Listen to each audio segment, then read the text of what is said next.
Preparem vossos corações, sejam bem-vindos, senhores criadores de todo o Brasil. Que alegria estarmos juntos nessa Exposebu. Que noite! Pintado é crescimento. A gente vem evoluindo ano a ano e a gente viu aqui esse ano uma disposição do Nelore Pintado que nos surpreendeu muito. A segunda raça da Exposebu em número de animais. Eu acho que a maior vibração que nós tivemos aqui dentro dos grandes campeonatos foi com o Nelore Pintado. Então foi muito atrativo e mostrando o potencial dessa grande raça. É o quarto ano que está tendo exposições. Foi uma evolução maravilhosa dos animais. Se a gente pegar os animais 4 anos atrás, os animais que foram campeão esse ano, houve um melhoramento genético fantástico. Olha o coração na garganta. Ó, escuta. Preparados? Aqui é Exposebu.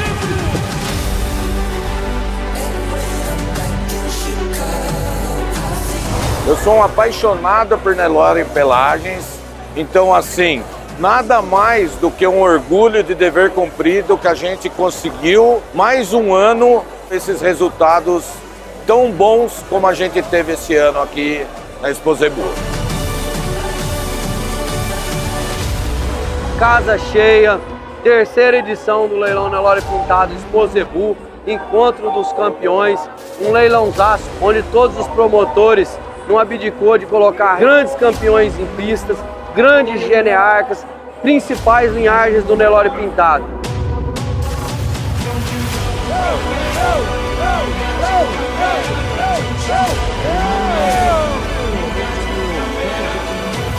Amor, amor, paixão, é isso que move o Pintado. Isso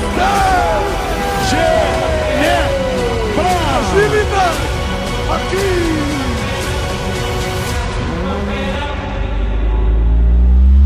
Searching for you, baby. Para nossa satisfação essa noite, toda essa Exposebu, porque a gente é novo ainda no mercado, a gente foi o primeiro ano que foi convidado para entrar como parceiro desse leilão e para nós só temos a agradecer. Genebra! Comecei na Exposebu há 3 anos, o ano passado adquiri a Genebra, logo em seguida foi medalha de ouro, a melhor matriz, nada mais, nada menos que a melhor vaca do Brasil. Eu sou um grande entusiasta da raça, acho que tem muito o que crescer e estamos aqui tentando levar exemplares de primeira linha para a nossa região do Nordeste.